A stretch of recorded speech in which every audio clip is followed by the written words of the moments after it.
It was a quiet, uneventful night at the local police station, the kind of night where even the hum of the fluorescent lights felt louder than the streets outside. Officers sat at their desks, sipping coffee and lazily typing reports, when the door creaked open.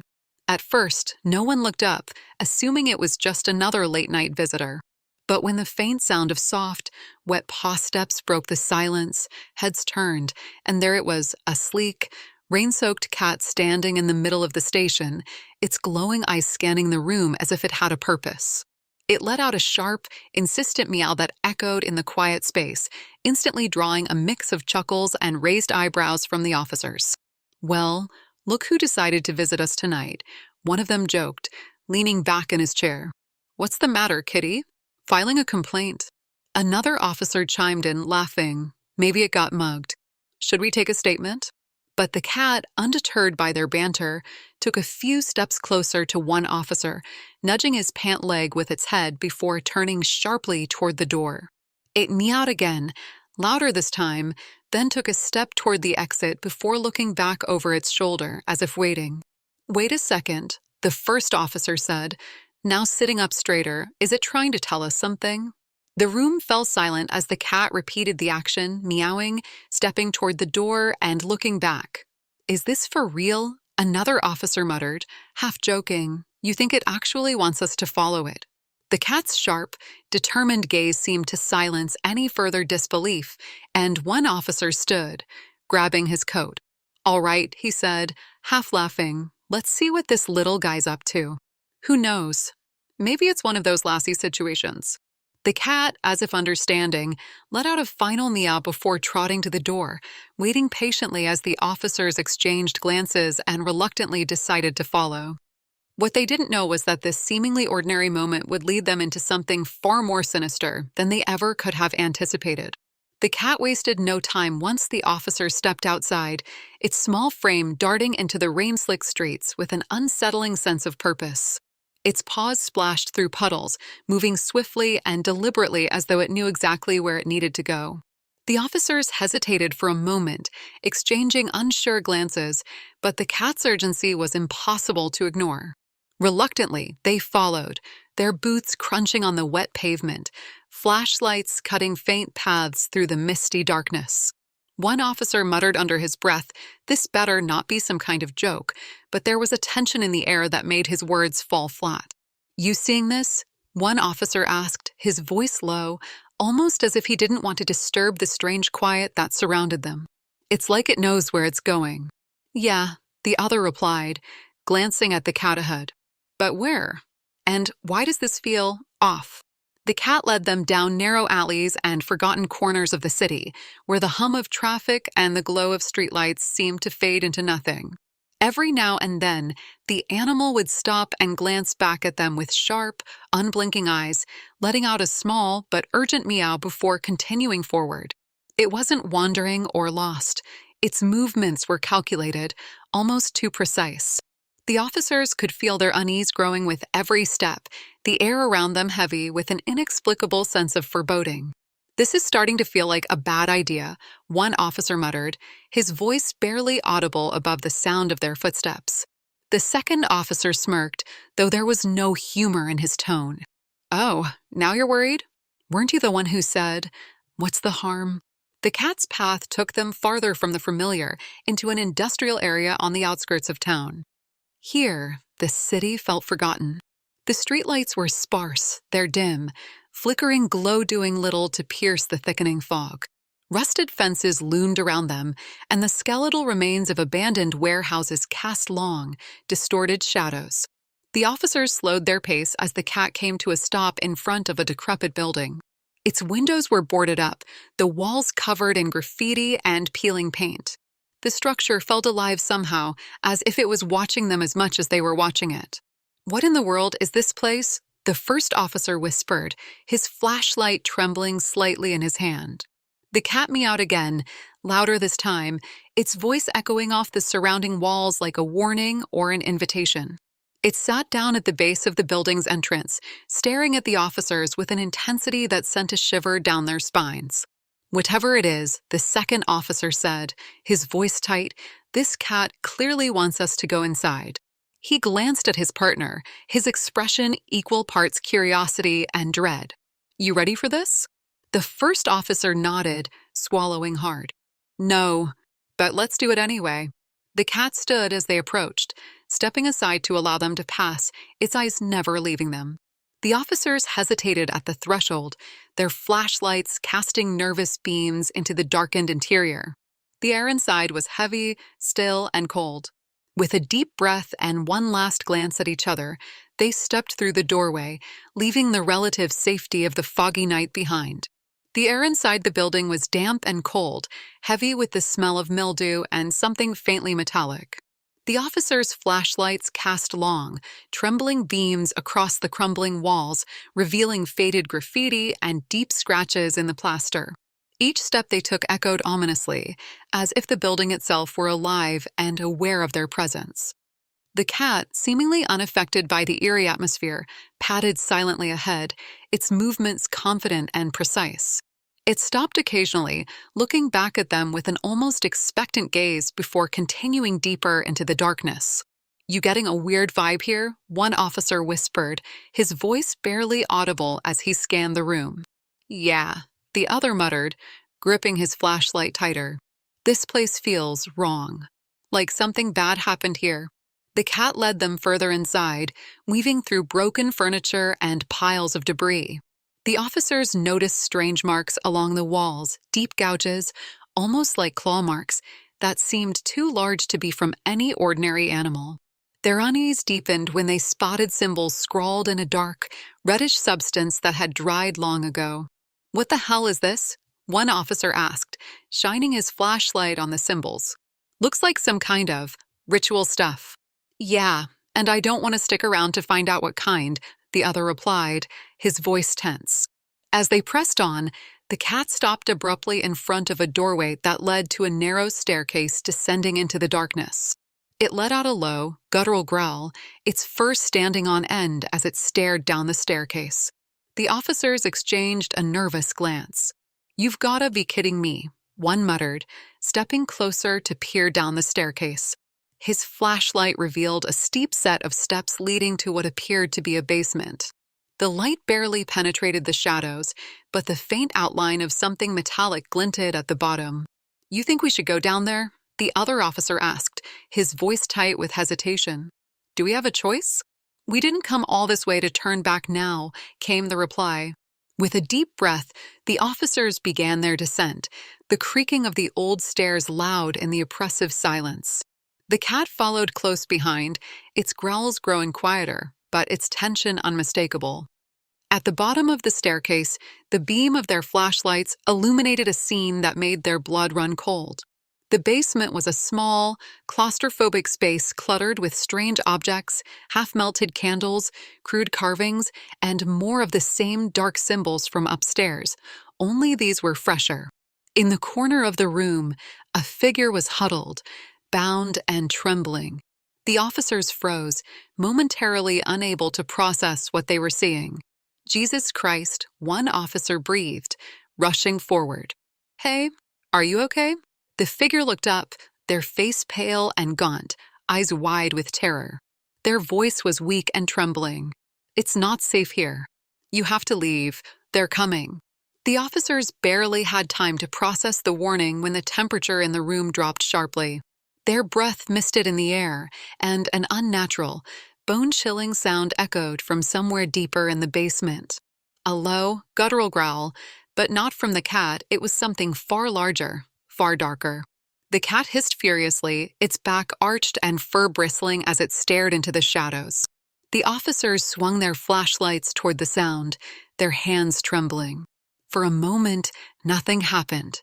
Then, something moved, a shadow that seemed to shift and stretch, taking on a form that was impossible to describe, but undeniably terrifying. "Go," one officer shouted, grabbing the bound figure and pulling them toward the stairs. The other officer covered them, his flashlight shaking as the shadow loomed closer. The cab bolted up the stairs, pausing only to look back as if to make sure the officers were following. Heart pounding, they scrambled after it, the growls and shifting shadows growing louder behind them. As they reached the top of the stairs, a sudden crash echoed through the building, and the air seemed to vibrate with an unnatural force. The officers didn't stop to look back.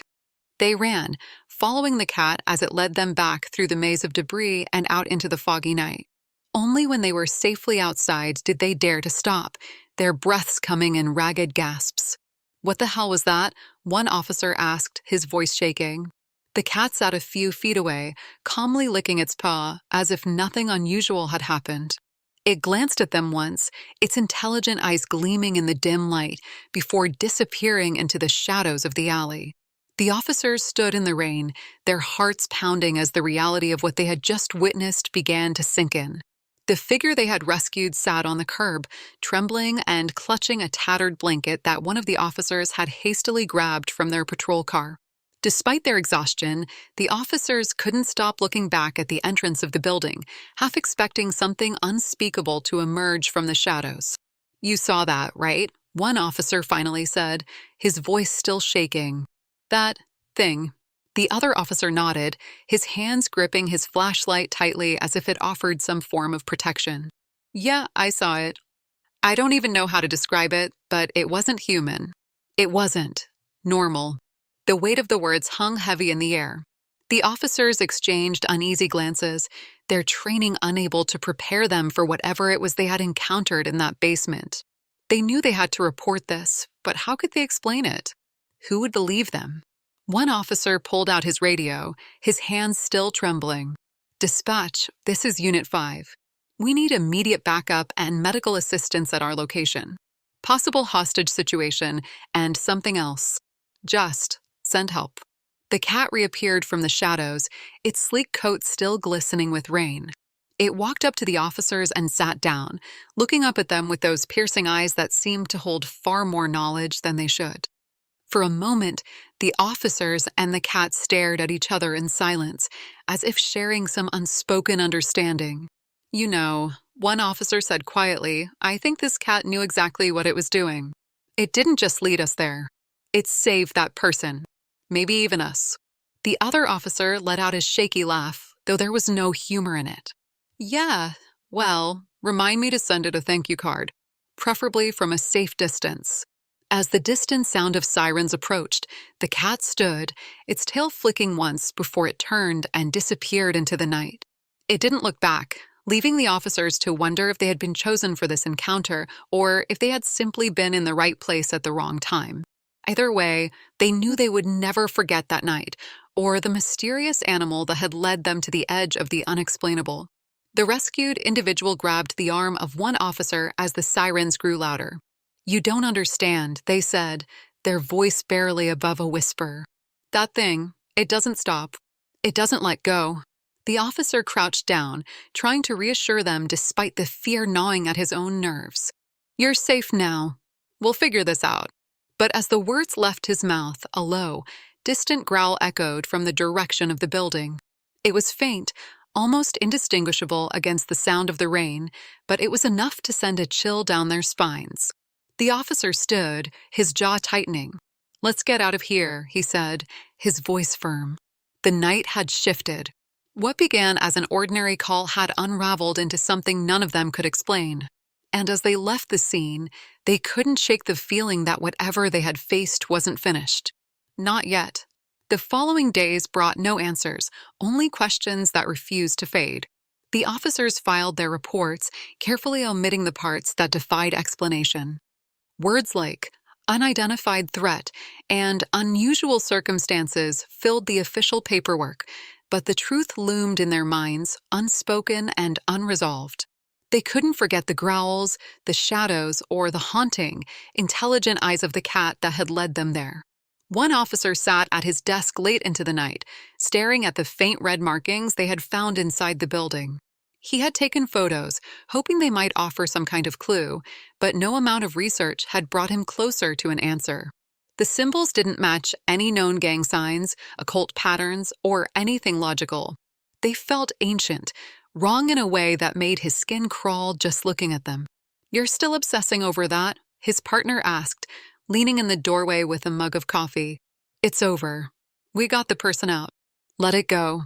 The first officer looked up, his face lined with exhaustion. "You can't tell me you're not still thinking about it. That thing we saw, it wasn't human. It wasn't anything we've ever seen." His partner sighed, taking a seat across from him. "Of course I'm thinking about it. But what are we supposed to do? Tell everyone we saw some shadow monster? They'd think we've lost it." The station was quieter than usual that night. The other officers went about their routines, but the two who had been there couldn't shake the feeling that something was still watching them, waiting. And then, just as they began to relax, the call came in. The radio crackled, breaking the silence. "Dispatch to all units. We've got a report of strange activity near the industrial district. Same building as the incident earlier this week. Requesting immediate investigation." The two officers froze, their eyes meeting in silent understanding. "You've got to be kidding me," one muttered, already grabbing his coat. "Looks like it's not over," the other said, his voice grim. As they drove back to the scene, the tension in the car was palpable. Neither of them spoke, both replaying the events of that night in their minds. When they arrived, the building looked the same, abandoned, crumbling, and utterly still. But the air around it was different, heavier, as if the darkness itself had thickened. They stepped out of the car, flashlights in hand. This time, there was no cat to guide them, no sound except for their own hesitant footsteps. The building loomed ahead, its shadow stretching across the cracked pavement like a warning. "You ready for this?" one officer asked, his voice barely above a whisper. "Not even a little," the other replied, stepping forward. What they didn't know was that the cat had done more than lead them to a victim. It had led them to a door they were never meant to open. And now, as they walked back into the darkness, they would come face to face with a truth they might not survive to tell. The officers moved cautiously through the darkness, their flashlights cutting narrow beams through the heavy air. Each step felt heavier than the last, as if the building itself was resisting their presence. The silence was oppressive, broken only by the faint sound of their breathing and the occasional creak of the old structure. The cat was nowhere to be seen this time, leaving them to navigate the maze of shadows on their own. But something about the air felt charged, like they weren't alone. "You feel that?" one officer whispered, pausing to scan the room. His flashlight flickered, and he smacked it lightly to steady the beam. "Yeah," the other replied, his voice tight. "It's like the air's buzzing." They ventured deeper, retracing the path they had taken nights before. The marks on the walls were still there, but now they seemed fresher, glistening faintly in the dim light. The symbols looked more intricate, almost as if they had evolved, and the officers couldn't shake the feeling that they were being watched. The first officer froze suddenly, his flashlight catching movement at the edge of his vision. "Did you see that?" he hissed. "See what?" his partner asked, swinging his beam in the same direction. Something moved. Over there. They stepped closer, their lights landing on an empty stretch of wall. For a moment, everything was still, and then a low, guttural sound rumbled from somewhere deep within the building. It wasn't an animal noise, nor was it entirely human. It was something far worse. "Okay," the second officer muttered, gripping his flashlight like a weapon. "That's not normal. We need to get out of here." But before they could turn back, the growling grew louder, reverberating through the walls like a physical force. The officers stumbled backward as a shadow began to take shape at the end of the hallway. It didn't move like a living thing. It stretched and warped, shifting against the dim light in unnatural ways. "What is that?" the first officer whispered, his voice trembling.